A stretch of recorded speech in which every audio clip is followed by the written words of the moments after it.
새해를 맞이하는 모든 성도님들 안에 새벽에 주셨던 은혜가 올 한 해를 이끌어가는 축복의 비결이 되어지기를 주의 이름으로 소원합니다. 한번 인사하겠습니다. 사랑합니다. 축복합니다. 저는 고향이 바닷가라서 불신 집안에서 자랐는데요. 해마다 연초가 되면 어머니께서 꼭 저에게 시키시는 일이 있었습니다. 그게 뭔가 하면 가서 토종 비결 한 번 사와라 하고 그렇게 이야기합니다. 여러분 토종 비결 아십니까? 잘 모르시나요? 아마 저도 어릴 때 보니까 뭔지 잘 모르겠지만 어머니가 하루 종일 그 책을 보면서 연초부터 야 8월달엔 어쩌고 9월달엔 어쩌고 뭐 이걸 조심해야 되겠고 올해는 아이고 어찌 올해는 사는 게 이런 거 하고 혼자서 막 책 한 권 보고 웃었다가 울었다가 좋았다가 막 슬펐다가 그러셨어요. 뭔고 나중에 보니까 이제 나름 한 해의 어떤 인생 운수를 혼자서 점쳐보는 것이었습니다. 보니까 점집에 가기도 돈 아깝고 그리고 뭔가 좀 찾긴 찾아야 되겠고 하니까 토종 비결을 보셨던 것 같아요. 어찌어찌 한 해는 잘 살아왔는데 올 한 해 살아갈 거 가만히 생각해 보니까 만만치가 않은 겁니다. 그리고 또 이왕 사는 거 어려운 일은 좀 피하고 또 맞이할 수 있는 복이 있다면 그건 다 받아들이면서 누리면서 살고 싶은 그런 욕심이 있었기 때문에 아마 토종 비결을 보셨던 게 아닌가. 여러분 아마도 새해를 시작하고 누구나 다 그런 마음이 있을 것입니다. 올 한 해는 어쨌든 하나님께서 함께 하셔서 기도하는 제목도 응답되어지고 올 한 해는 어떤 육체의 질병이나 고통 때문에 병원에 들어가는 것보다는 건강하게 주님 예배하고 교회 섬기고 싶고 또 올 한 해는 우리의 자녀들 안에 하나님 주시는 형통의 은혜가 열려가기를 원하는 그런 마음의 소원들이 누구나가 다 있는 법입니다. 그런데 한 해를 시작하면서 중요한 것은 그런 마음의 소원이 있는 자들마다 중심과 기초를 다지는 게 정말 중요한 것 같아요. 제가 옛날 군대 생활해 보니까요 50km 행군, 100km 행군 간혹하게 되어지는데 그때 고참들이 야 오늘 50km 행군한다 준비할 거 준비해라. 근데 이게 뭘 준비해야 될지 모르겠지만 이등병 때 선배들이 이렇게 시키는 대로 뭘 준비해서 갔더니만 그렇게 힘들지가 않더라고요. 그래서 인생도 마찬가지가 아닌가. 한 해를 시작하면서 우리의 중심과 우리의 기초만 잘 준비하면 혹 어려움이 와도 이겨낼 수가 있고 혹 복된 일과 형통한 일이 주어져도 교만하지 아니하고 감사할 수 있게 되고 근데 그 우리 신앙의 중심과 기초가 뭐냐? 저는 다름 아닌 예배라고 생각되어집니다. 처음 믿은 분들이야 시킨 대로 하면 다 잘 따라하니까 그러는 가운데 은혜를 누리게 되기도 하지만 또 오래 믿은 분들은 오래 믿었기 때문에 늘 반복하다 보면 타성에 젖어서 나도 모르게 느슨해질 수 있기 때문에 다시 한 번 더 한 해를 시작하면서 하나님 내 신앙의 기초, 내 신앙의 중심 다시 한 번 더 마음 가운데 내가 다짐하기를 원합니다. 그런 마음으로 다시 한 번 우리 신앙의 기초를 점검하고 한 해를 시작하면 하나님 주신 은혜로 능히 잘 달려갈 수 있지 않을까. 근데 저는 그 신앙의 기초와 중심이 뭐냐. 우리 자녀들에게도 그러고 또 우리 교인들에게도 제 설교를 갈 때 제일 많이 강조했던 게 뭐였는가 하니까 제가 설교 원고를 점검해 보니까 예배였더라고요. 예배. 여러분 그렇습니다. 우리 신앙의 기초와 중심은 다름 아닌 예배인 줄로 믿습니다. 왜냐하면 하나님께서 우리 인생을 지으신 창조의 목적이 예배에 있다는 것입니다. 이사야 43장 21절 말씀처럼 이 백성은 내가 나를 위하여 지었나니 나의 찬송을 부르게 하려 함이라. 당신이 예배받기를 원하셔서 우리 인생을 지으셨습니다. 그리고 아들을 이 땅에 보내셔서 십자가에 못 박아 죽이면서까지 우리에게 그토록 원하셨던 것은 로마서 전체를 읽어보면 1장부터 11장까지는 인간의 죄인됨 그리고 하나님의 은혜, 구원 그리고 난 뒤에 12장에 가서 그렇게 하나님의 은혜로 구원받은 백성들의 삶의 첫 번째가 뭐냐 하면서 그러므로 형제들아 내가 하나님의 모든 자비하심으로 너희를 권하노니 너희 몸을 하나님 기뻐하시는 거룩한 산 제사로 드리라. 하나님의 은혜가 나타나서 우리를 아들의 그 사랑으로 구원하신 첫 번째 이유가 있는데 그게 뭔가 하면 너희 몸을 하나님 기뻐하는 거룩한 산 제물로 드리는 예배하는 인생이 되라는 것입니다. 구원의 목적인 거예요. 그러니 창조의 목적, 구원의 목적이 뭐냐? 다름 아닌 하나님을 예배하는 것입니다. 저는 올 한 해를 살아가면서 분명 믿고 확신하는 것은 예배에 실패하지 아니하고 예배의 은혜만 받아 누려도 올 한 해는 승리하는 한 해가 될 줄로 믿습니다. 그러므로 이 시간 다짐하셨으면 좋겠어요. 하나님, 다른 어떤 일이 있어도 올 한 해 제가 예배하는 자로 하나님 앞에 서겠습니다. 근데 그 예배의 샘플을 보여주는 사람이 오늘 성경에 읽었던 아브라함입니다. 우리가 아브라함을 이끌어서 믿음의 조상이라고 이야기하죠. 여러분, 이 믿음의 조상이라는 말은 믿음의 백성의 출발점이라는 의미도 되어지지만 믿음의 샘플, 믿음의 모델이라는 의미도 되어집니다. 여러분, 아브라함이 하나님께 부름받아서 하나님의 아브라함을 이루는 모든 후손들에게 가장 본이 되었던 것 중에 하나가 있다면 그 다름 아닌 하나님을 예배하는 인생으로 살았다는 것입니다. 오늘 저번 여러분이 읽었던 12장에도 보면 아브라함이 하나님 말씀을 따라 갈대아 우르를 떠나 사란을 거쳐서 가나안 땅에 들어왔을 때 제일 먼저 했던 일들이 뭐였는가 하니까 7절에 보니까 뒷부분에 그가 그곳에서 여호와께 제단을 쌓고 8절에도 보면 그가 그곳에서 여호와께 제단을 쌓고 여호와의 이름을 부르더니 여러분 뭐 했다는 겁니까? 한마디로 이야기하면 예배했다는 것입니다. 그리고 창세기 13장에도 보면 아브라함이 어디로 이동할 때마다 그때마다 제일 먼저 했던 일이 그곳에서 제단을 쌓고 하나님의 이름을 불렀다는 것입니다. 그리고 이 아브라함의 예배의 절정은 우리가 잘 아는 것처럼 창세기 22장에 보면 하나님께서 지시한 곳으로 가서 독자 이삭을 하나님 앞에 예물로 드리는 아들로 제물을 드리는 하나님을 향한 예배의 중심을 보여줬다는 것입니다. 여러분 그렇게 예배의 인생을 하나님 앞에 살아갔을 때에 하나님께서 아브라함에게 궁극적으로 주셨던 복이 뭔가 하면 창세기 22장 17절에 나온 것처럼 하나님이 아브라함의 예배를 받으시고 네 후손이 하늘의 별과 같이 바다의 모래같이 그렇게 많은 것이다라고 약속하셨을 뿐 아니라 내 후손이 대적의 문을 취할 것이다. 이 대적의 문을 취한다는 말은 권세를 누릴 거고 권세를 얻을 것이다 라고 하나님이 약속하신 것입니다. 그러니 여러분 아브라함의 인생은 한마디로 이야기하면 하나님의 부르심 앞에 예배하며 살다가 예배하다가 하나님의 축복을 누리다가 예배함에 있다가 떠났던 인생이 아브라함이었습니다. 저는 제 삶 또한 마찬가지로 하나님을 예배하는 인생이 됐으면 좋겠어요. 저는 저희 교회 금요 기도회 때마다 우리 교회 찬양 인도하는 집사님이 찬양을 너무 인도를 잘해요. 많은 분들이 와가지고 전도사님이십니까? 이렇게 하는데 집사님인데 찬송 인도를 너무 잘해요. 근데 놀랍게도 그분이 찬송 인도할 때마다 저는 뒤에서 또는 앞에서 손 들고 찬양하고 막 뜨겁게 기도하거든요. 근데 예배에 은혜가 있더라고요. 그래서 늘 제가 사모하는 시간이 언젠가 하면 금요 성경 기도회하고 주일 낮 예배입니다. 물론 주일 낮에는 설교자로 서기도 하지만 그러나 그 이전에 저는 하나님의 예배자로 서기를 원하는 것이죠. 왜냐하면 예배가 생명이기 때문입니다. 아브라함도 마찬가지였습니다. 근데 왜 아브라함이 그렇게 예배에 목매단 인생이 되었을까? 왜 가는 곳마다 단을 쌓고 하나님의 이름을 부르고 살았을까? 이것이 오늘 저와 여러분의 인생과 신앙의 비결이기도 합니다. 왜 하나님을 예배하며 살았을까? 왜 예배하는 인생이었을까? 다름 아닌 첫 번째는요. 예배가 자기 자신을 지키는 비결이었던 것입니다.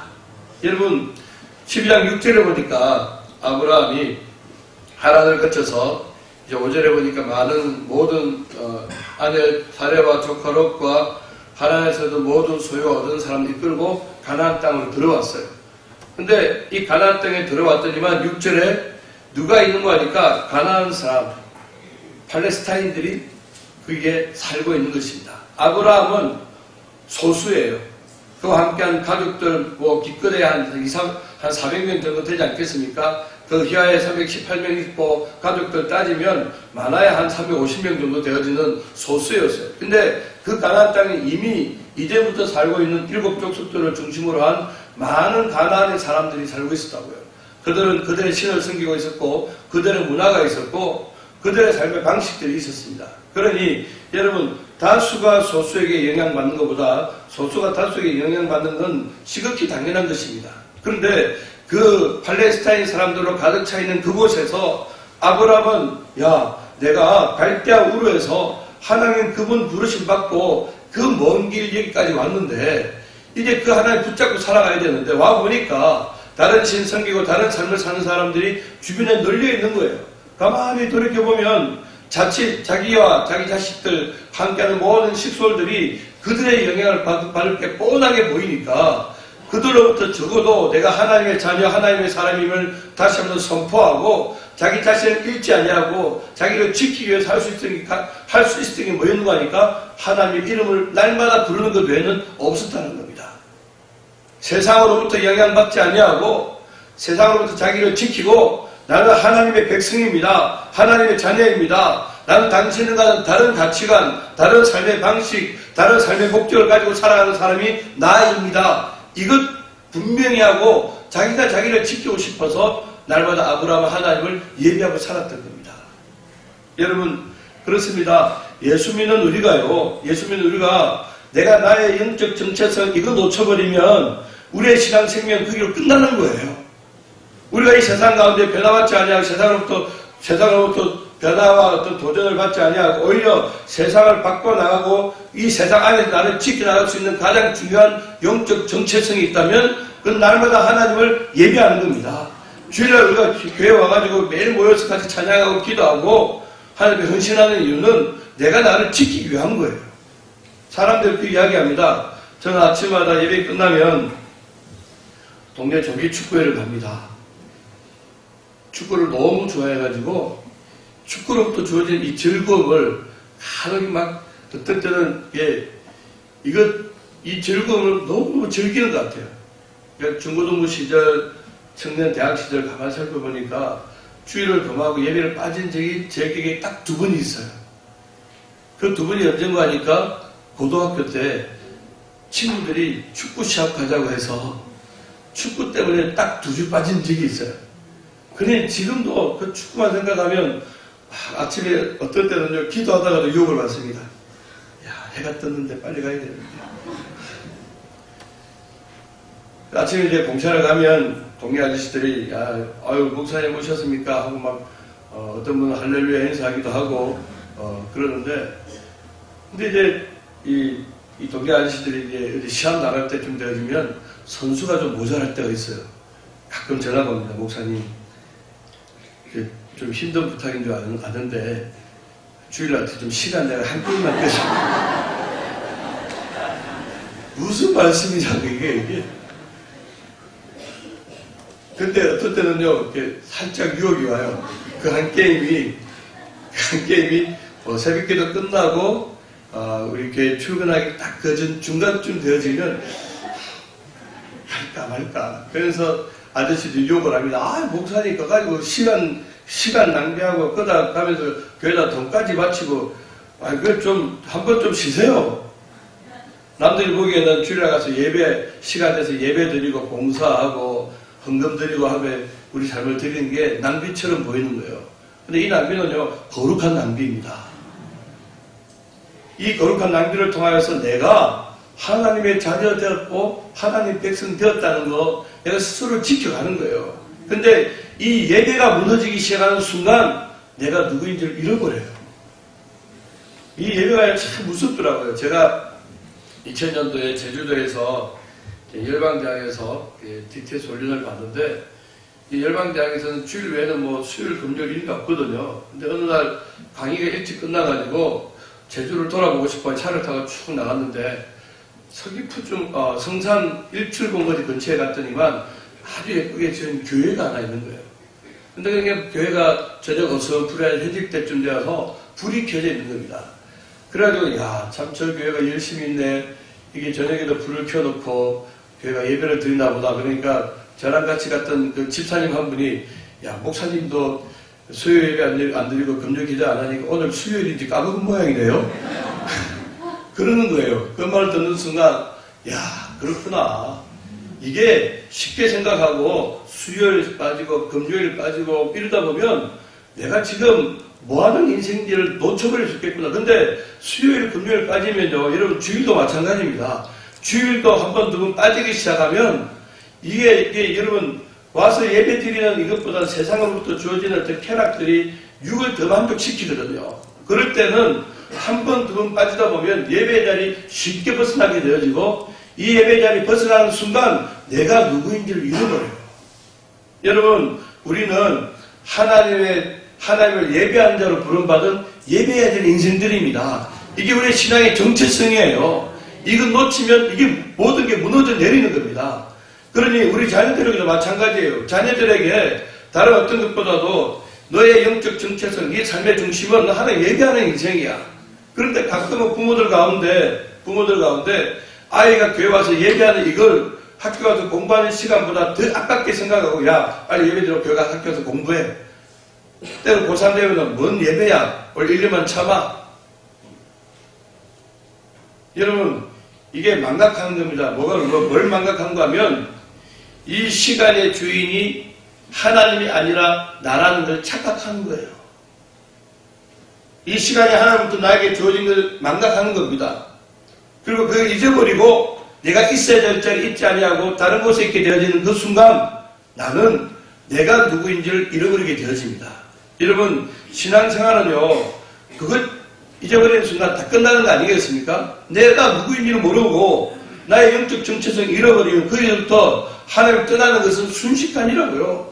그러니 여러분 우리 어르신들이 자녀들에게 있어서 가장 우리 어르신들이 성도들이 자기의 삶에 있어서 올 한 해를 살아가는 동안 내가 하나님의 은혜 가운데 하나님과 동행하는 삶을 살기를 원한다면 딴 건 몰라도 예배의 은혜를 누리셔야 돼요.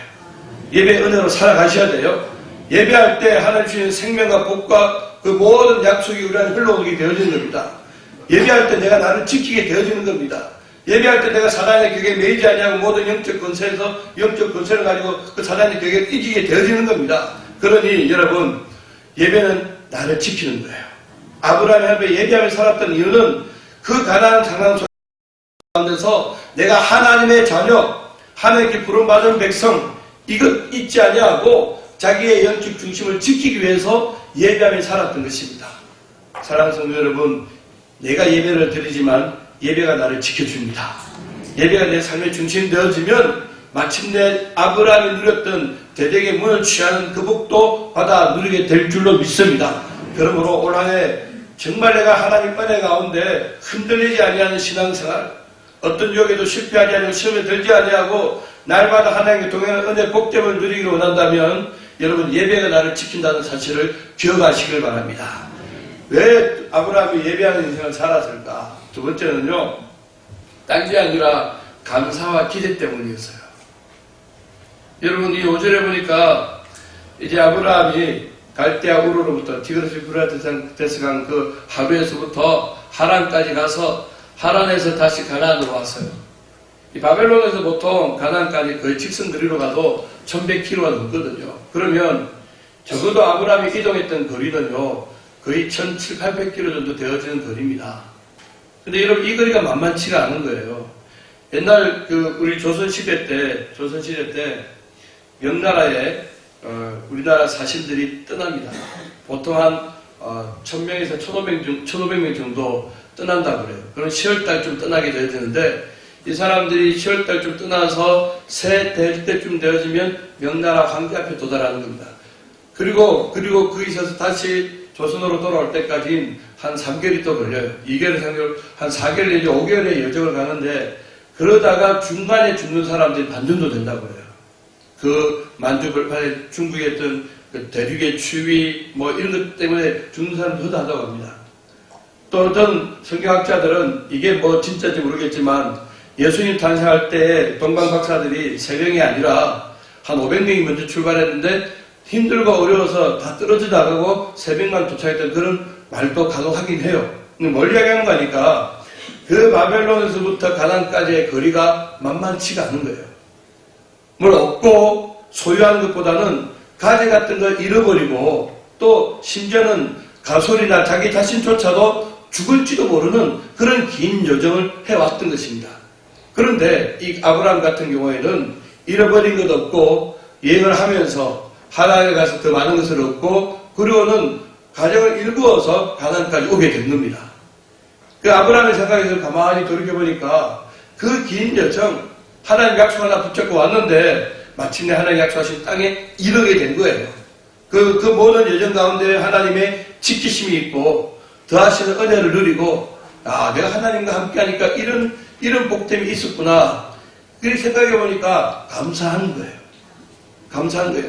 그리고 7절에 보니까 하나님께서 단을 쌓기 전에, 여러분 잘 보십시오. 하나님의 예배하기 전에 아브라함에게 하나님 나타나셔가지고 뭘 약속하셔요? 이 땅을 내 자손에게 주실 것이다 라고 주리라 이렇게 이야기하셔요. 그러니 그 긴 여정, 그 힘들고 어려운 길 잘 옮겨올 수 있도록 인도하신 것 생각해보니까 감사한 거예요. 그리고 그 땅에 도달했더니만 이 땅을 하나님께서 내게 주실 것이다 라고 약속하니까 이 약속에 대한 기대가 생기니까 이게 감사한 거예요. 그러니 인도하셨던 은혜, 주실 복, 그거 생각해보니까 아브라함 안에 당연히 많은 마음이 생기는 거니까 하나님의 무릎 꿇고 절하고 싶은 마음이 드는 겁니다. 여러분, 하나님께 아브라함을 부르실 때 우리가 옛날 성경에 복의 근원이라고 이야기했는데 복 자체로 부르셨어요. 여러분, 이 복이라는 단어에는 두 가지 의미가 들어가 있습니다. 하나는 무릎 꿇다라는 거예요. 네가 어떤 인생의 문제가 생기면 내 앞에 무릎 꿇고 기도하라는 것입니다. 또 하나는 절하다는 거예요. 절하다는 말은 하나님을 최고로 생각하고 하나님 앞에 예배해라라는 것입니다. 그러니 여러분, 아브라함의 인생은요, 하나님께 부름받는 그 순간부터 기도와 예배가 그 삶 가운데 깔려있는 인생이었고, 그리고 아브라함의 그 모든 인생 여정 가운데 그 긴 여정들, 험한 길들 돌아보니까 하나님께 지키셔서 인도하셔서 여기까지 이르게 되었다고 생각하는 그 순간 아브라함 마음 가운데는 감사함이 생기고, 나아가서 그 땅 내게 주겠다라고 그 약속을 받는 순간 기대감이 생기고, 그러니 주신 은혜에 감사하고 주실 복에 대한 기대감이 생기니까 내 인생 붙잡고 함께 하시는 하나님에 대한 예배하고자 하는 마음이 생겨났던 것입니다. 사랑하는 성도 여러분, 2019년도 하나님 인도하셨습니다. 우리가 찬송했던 것처럼 은혜였습니다. 2020년도도 우리가 하나님의 약속의 말씀 붙잡고 달려가면 그 말씀대로 우리 각자 안에 하나님이 행해 주실 은혜들이 있습니다. 그 은혜에 감사하고 주실 은혜를 기대한다면 당연히 우리 안에 하나님의 향한 태도를 뭐여야 됩니까? 예배하는 것입니다. 아브라함이 하나님을 예배했던 이유는 다른 게 아니라 주신 은혜에 대한 감사, 주실 은혜에 대한 기대, 이것 때문에 예배하며 살았던 것입니다. 사랑하는 성도 여러분, 올 한 해도 그 하나님의 은혜 가운데 살아가시기를 주의 이름으로 축원합니다. 오늘 주셨던 은혜 기억하고 주실 은혜를 기대한다면 하나님의 마땅히 예배하는 자들 되어지기를 주의 이름으로 축복합니다. 마지막 세 번째입니다. 아브라함이 하나님을 예배하며 살았던 이유는 하나님의 그 은혜와 거룩을 그 땅에 흘려보내기 위해서입니다. 여러분, 그 땅을 가서 땅을 정복하지만 땅만 정복한다고 해서 땅이 정복되어지는 게 아닙니다. 그 땅이 하나님 땅으로 취해지기 위해서는, 하나님 약속하신 땅으로 아브라함이 그 기업을 받아 누리기 위해서는 아브라함을 통해서 그 땅 가운데 하나님의 생명과 하나님의 은혜와 거룩이 흘러가야 돼요. 그러니 창세기 15장에도 보면 하나님께서 아브라함하고 함께하는 역사들을, 흔적들을 보여주셔요.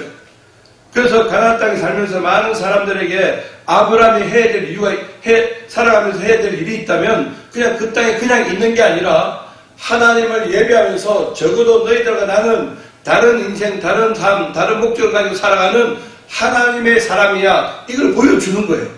그러니 다른 사람들이 충격을 받는 겁니다. 여지껏 여호와의 이름을 부른 자가 없었는데, 우리는 다 바알을 불렀고 우리는 다른 우상을 섬겼는데, 하나님을 부르는 인생이 있구나. 그걸 보고 이방의 사람들이 도전을 받는 거예요. 그럼 그 순간 그 땅 안에 영적 변화가 흘러가는 것입니다. 많은 성교 사람들이 성교 현장에 가 있는 거 보면 딴 게 아니에요. 그 땅에 하나님을 예배할 때 그 땅에서 하나님의 역사와 생명이 흘러가기 때문에. 저희 교회는 파송 선교사님이 모로코에 있는데 모로코가 쉽지가 않습니다. 지난번에 이제 모로코를 갔다가 어떤 선교사님 한 분을 만났는데 너무 힘들어하는 거예요. 제가 봐도 그렇게 정말 처절하고 불쌍하고 고통스러운 선교사님을 별로 본 적이 없어요.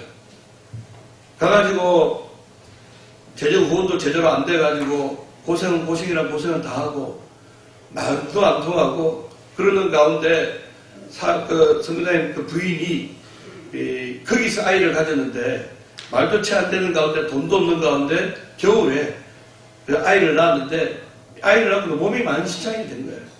거기에다가 산모를 돌봐줄 재정적인 여유가 없다 보니까 먹을 것도 제대로 못 먹어요. 그러니 두 사람 마음 가운데 찾아오는 게 뭔가 하면 낙심이고 힘든 탄식이었습니다. 우리가 여기 있어야 될까? 그렇다고 모로코가요, 어디 동남아처럼 나가서 전도를 할 수 있거나 뭐 예수 믿으라고 선포할 수 있는 그런 것도 아니에요. 그러니 자기를 보니까 몸은 만신창이 되어 지금 삶은 힘들어지고 그렇다고 마음껏 전도도 하지 못하고 할 수 있는 게 아무것도 없는 겁니다.